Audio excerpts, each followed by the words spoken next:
और रूसी युद्धपोत मोस्कवा के नेस्तनाबूद होने के बाद रूस की सरकारी मीडिया की ओर से दावा यह किया गया है कि तीसरा विश्व युद्ध शुरू होने वाला है।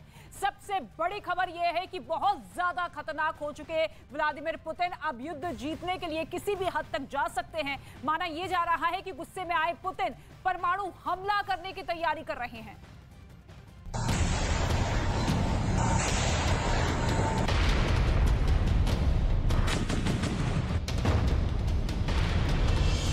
प्रशांत महासागर के सीने को चीरती रूस की मिसाइलें।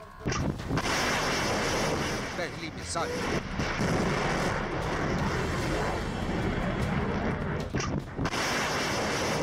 दूसरी मिसाइल,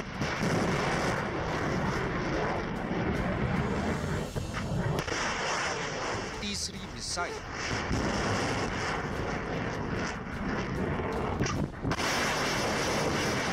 चौथी मिसाइल,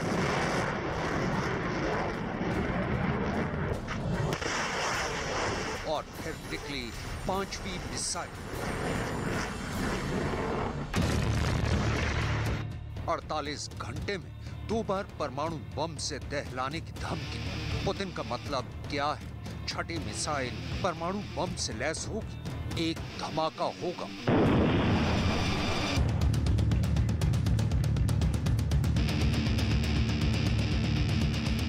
धरती पर एक और हिरोशिमा, एक और नागासाकी बन जाएगा। धुआं धुआं यूक्रेन का कोई भी शहर। क्या परमाणु बम से पुतिन अब कभी भी तबाही कर देंगे? जरा गौर से सुनिएगा। रूस की परमाणु धमकी को हल्के में लेना भूल होगी, क्योंकि रूस सिर्फ यूक्रेन को परमाणु बम गिराने की धमकी नहीं दे रहा, फिनलैंड पर भी पुतिन परमाणु हमला कर सकते हैं।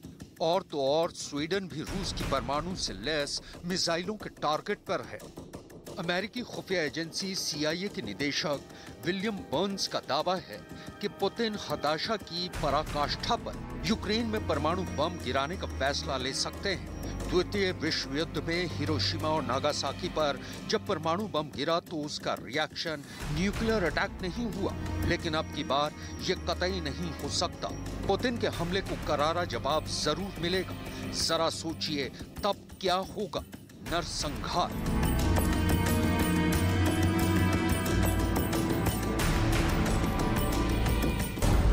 और इसका जिम्मेदार कौन होगा?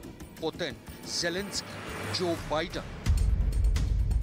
CIA के निदेशक विलियम बर्न्स ने कहा कि राष्ट्रपति पुतिन और रूसी नेतृत्व हताशा का सामना कर रहा है। उन्हें अब तक सैन्य रूप में जिन असफलताओं का सामना करना पड़ा है, पुतिन सामरिक या कम क्षमता वाले परमाणु हथियार का सहारा ले सकते हैं। उन्हें देखते हुए हम में से कोई भी सामरिक परमाणु हथियारों का या कम क्षमता वाले परमाणु हथियारों का इस्तेमाल कर सकता है। अमेरिकी खुफिया एजेंसी के डायरेक्टर की इन बातों में कितने % सच्चाई है, इसके लिए रूस की सेना के प्रवक्ता इगोर कोनाशेन्कोव को सुनिए। Попытки диверсий и нанесения ударов украинскими войсками по объектам на территории Российской Федерации. Если такие случаи продолжатся, то вооруженными силами Российской Федерации будут нанесены удары по центрам принятия решений, в том числе в Киеве. जिस इंफॉर्मेशन वार में पुतिन फेल हो चुके हैं, उसी इंफॉर्मेशन सेंटर पर वो हमले की योजना बना रहे हैं। कीव पर कब्जा न कर पाना पुतिन की एक नाकामी माना जा रहा है। युद्ध लंबा खिंच गया है। इंफॉर्मेशन सेंटर पर हमले का मतलब यह है कि वो जगह जहां ज़ेलेंस्की रुककर अपना सैन्य अभियान चला रहे हैं या दुनिया भर के नेताओं से मुलाकात कर रहे हैं, इसका मतलब हुआ ज़ेलेंस्की पर पुतिन का डायरेक्ट एक्शन। तो क्या इस तरह पुतिन इस बात के लिए भी तैयार हो गए हैं कि वो आने वाले दिनों में ज़ेलेंस्की पर या फिर यूक्रेन पर परमाणु बम भी गिरा सकते हैं? 51 दिनों से यूक्रेन युद्ध की आग में जल रहा है। दूसरे विश्व युद्ध के बाद ऐसी तबाही इंसानों ने नहीं देखी। यूक्रेन का शहर दर शहर भयावह दर्द के जंगल में तब्दील हो चुका है। बूचा से लेकर चर्नी तक सब कुछ खाक हो गया है। जिस नतीजे के लिए पुतिन ने यूक्रेन पर हमला किया वो अभी दूर दूर तक दिखाई नहीं दे रहा है। ऐसे में पुतिन परमाणु बम से हमले की धमकी दे रहे हैं। यह पुतिन की निराशा है। इतने लंबे युद्ध में अगर नतीजा नहीं निकलता है तो पुतिन का निराश होना स्वाभाविक है। तो क्या पुतिन अब फाइनल वॉर की तरफ बढ़ रहे हैं? फाइनल वॉर मतलब परमाणु युद्ध। यूक्रेन की जंग में अब तक रूस ने सिर्फ मात खाई है। दुनिया की सबसे शक्तिशाली सेनाओं में से एक रूस के पास है, लेकिन अपने मुकाबले मुट्ठी भर यूक्रेन की सेना को वो परास्त नहीं कर पाई है। तो क्या पुतिन इसी सेना के दम पर पूरे यूरोप से लड़ने का जज्बा रखते हैं? जवाब है बिल्कुल नहीं। पुतिन को अपनी परमाणु ताकत का भरोसा है। पुतिन के पास दुनिया का सबसे बड़ा परमाणु जखीरा है, अमेरिका से भी ज्यादा। ये पुतिन के लिए गर्व की बात हो सकती है और घमंड की भी। व्लादिमीर पुतिन ने बहुत साफ शब्दों में कहा है कि अगर स्वीडन और फिनलैंड नेटो में शामिल होते हैं तो रूस को इस इलाके में ऐसी तैयारी करनी पड़ेगी जिसमें परमाणु बम को भी तैनात करने से पीछे नहीं हटेंगे। Ukraine, Finland, Sweden, Lithuania, Latvia, Estonia, ये वो 6 देश हैं जिनके नेटो में जाने को रूस ने कभी बर्दाश्त नहीं किया और न करेगा। लिथुआनिया, लातविया, एस्टोनिया नेटो के सदस्य हैं और अब फिनलैंड ने कहा है कि अगले महीने तक वो नेटो में शामिल होने का फैसला करेगा। नेटो में जाते यूक्रेन को रोकने के लिए पुतिन ने यूक्रेन को शमशान में तब्दील कर दिया है। फिनलैंड से रूस की 1300 किलोमीटर सीमा लगती है और रूस की सुरक्षा परिषद के उपाध्यक्ष दिमित्री मेदवेदेव की सुन लीजिए, जो रूस के पूर्व राष्ट्रपति भी हैं। अगर स्वीडन और फिनलैंड नेटो में शामिल होते हैं तो रूस को बाल्टिक सागर में अपनी जमीन, नौसेना और वायुसेना को मजबूत करना होगा। ऐसे में क्या रूस अपने सबसे बड़े न्यूक्लियर बॉम्बर्स को बाल्टिक के पास कैलिनिनग्राद एयरबेस, जो चारों तरफ से नेटो देशों से घिरा हुआ है, वहां तैनात करेगा? क्या यहां इस्कंदर जैसी न्यूक्लियर मिसाइल एक्टिव कर दी जाएंगी? क्या कैलिनिनग्राद एयरबेस से ही पूरे यूरोप में न्यूक्लियर स्ट्राइक होगी? एक तरफ यूक्रेन और रूस के बीच युद्ध चल रहा है, वहीं दूसरी तरफ नेटो देशों और रूस के बीच तनाव चरम पर पहुंच गया है। आलम यह है कि नेटो देश और रूस एक दूसरे को परमाणु बम की धमकी तक देने लगे हैं। ये तब हो रहा है जब यूक्रेन ने नेटो के करीब जाने की कोशिश की थी। इस बीच फिनलैंड और स्वीडन ने भी नेटो से करीबी दिखाने की बात कही है। इसको लेकर पुतिन एक बार फिर भड़क गए हैं। आपने देखा कि यूक्रेन के साथ पुतिन ने कैसा व्यवहार किया। क्या यही व्यवहार स्वीडन और फिनलैंड की भी राह देख रहा है?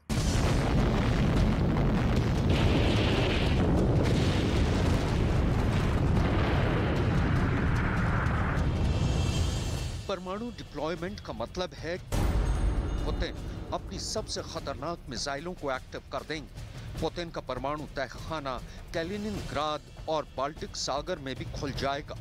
इसमें मोबाइल लॉन्चर वाली इस्कंदर मिसाइल है। इसकी रेंज 500 किलोमीटर है। ये बहुत ही घातक मिसाइल है। पनडुब्बी से दागी जाने वाली बुलावा मिसाइल रेंज 8000 किलोमीटर से भी ज्यादा है। बोरई क्लास की एक परमाणु पनडुब्बी है जिससे दागे जाने वाली बुलावा मिसाइल कितनी खतरनाक है वो आप इसकी लॉन्चिंग की तस्वीरों से समझ सकते हैं। रूस के पास अंतिम हथियार एटम बम बचा है।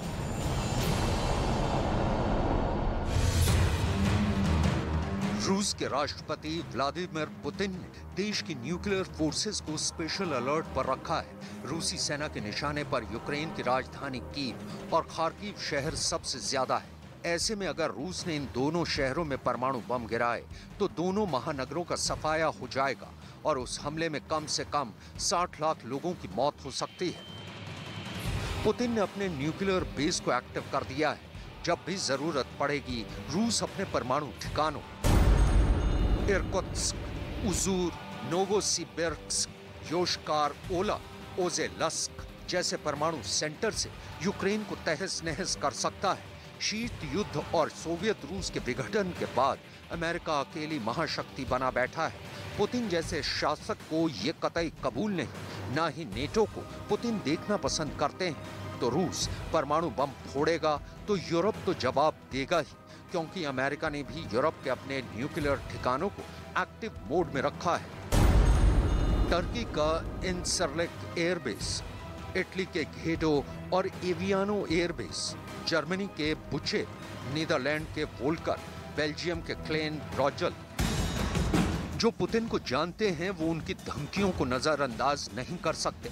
ये बिल्कुल लाउड एंड क्लियर है कि यूक्रेन की जंग को अंजाम तक पहुंचाना है और ये फिलहाल पुतिन के लाख चाहने के बावजूद नहीं हो रहा। अमेरिकी खुफिया एजेंसी इसी को लेकर चिंता जता रही है। कहते हैं पुतिन जो कहते हैं वो करते हैं।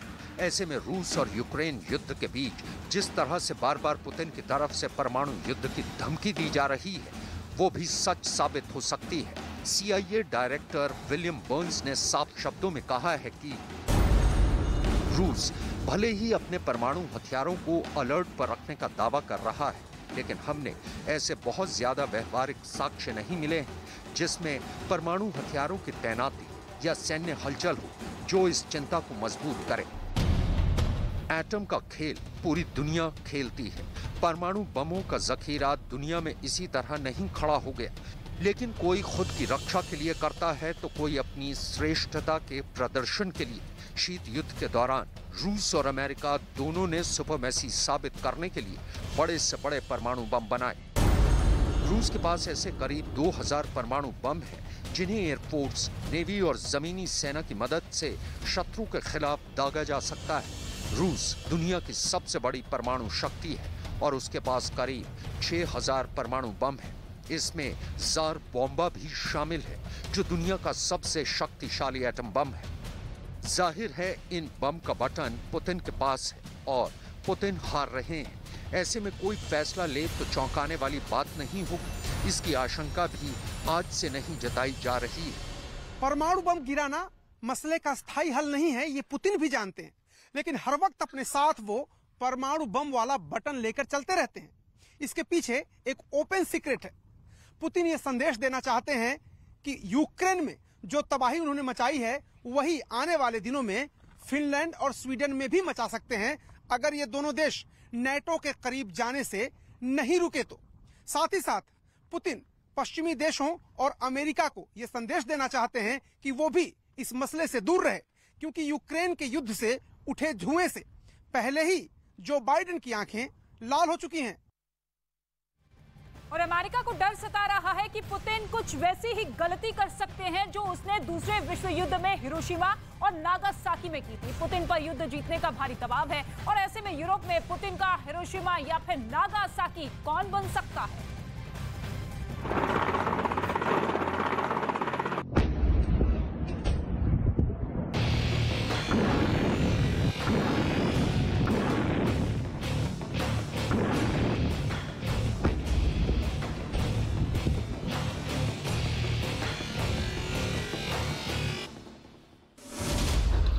बम की बारिश,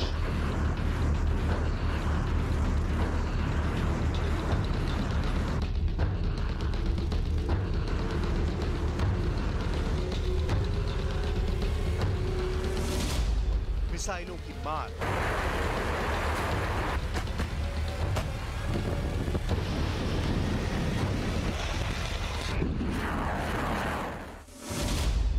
गरजते टैंक,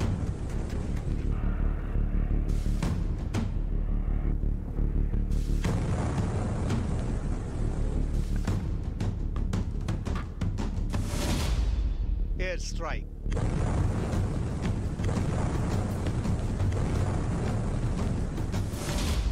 जलती इमारतें,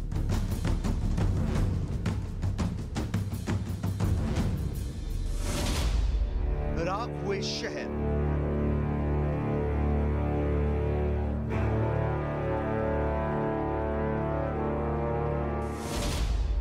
और एक खंडर देश।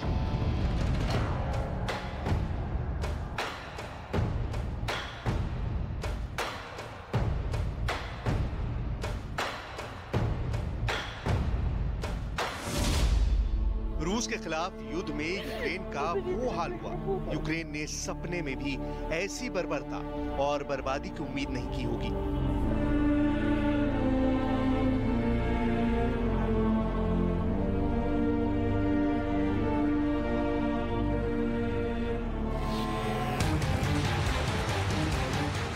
कीव हो, खार्किव हो या खरसान हो, यूक्रेन के हर शहर पर 24 घंटे से लगातार एयर स्ट्राइक और बमबारी हो रही है। मिसाइल हमलों से देश दहल उठा है।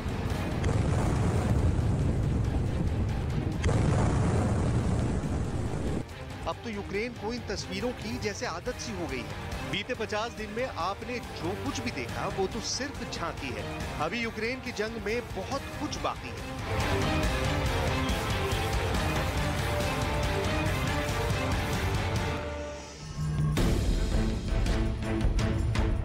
ऐसे में किसी को अगर ये लगता है कि रूस यूक्रेन पर रहम करने वाला है तो ये समझना भयंकर भूल साबित होने वाली है, क्योंकि इतना सब कुछ होने के बावजूद रूस के राष्ट्रपति व्लादिमीर पुतिन का पारा हाई है। В Арктике и так называемые внерегиональные गृहस्थ अपने करीबी अधिकारियों और अफसरों के साथ मीटिंग में कही पुतिन की इन बातों को गौर से सुनिए। व्लादिमीर पुतिन आने वाले दिनों में पर्याप्त काम और काम के बढ़ जाने की बात कर रहे हैं। अब सवाल है, क्या है वो पर्याप्त काम जिसके बढ़ जाने की पुतिन चर्चा कर रहे हैं और जिसकी बातें वो सरेआम कर रहे हैं? वो क्या बात है जो पुतिन को नासूर बनकर चुभ रही है?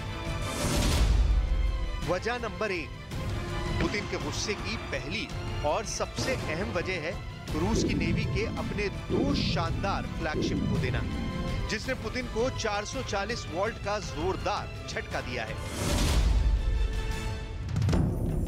दरअसल 3 हफ्तों के अंदर रूस ने अपने 2 वॉरशिप खो दिए हैं। 23 मार्च को मारियोपोल के पास रूस ने अपना लैंडिंग शिप ऑर्स्क खोया और अब 13 अप्रैल 2022 को ओडेसा के पास ब्लैक सी में रूस का फ्लैगशिप मिसाइल क्रूजर मॉस्कवा पर मिसाइलों से हमला कर डुबो दिया गया। ये यूक्रेन युद्ध में रूस का अब तक का सबसे बड़ा नुकसान है। यूक्रेन युद्ध में ज़ेलेंस्की के इस अचूक निशाने ने पुतिन के दिल पर वार किया है, जिसके बाद तो पुतिन की रेड आर्मी ने पूरे यूक्रेन को धुआं-धुआं कर दिया। यूक्रेन में हर जगह बम गिराए, मिसाइलों से हमले किए, क्या बड़ा क्या छोटा, हर जगह बराबर हमले किए। रूसी फौज की लगातार बमबारी से लोगों के आशियाने एक पल में खाक हो रहे हैं और शहर की खूबसूरत और ऐतिहासिक इमारतें चुटकियों में मलबे में तब्दील होती जा रही हैं। लेकिन आसमान से बरसता रूसी फौज का बारूद रुकने का नाम नहीं ले रहा है।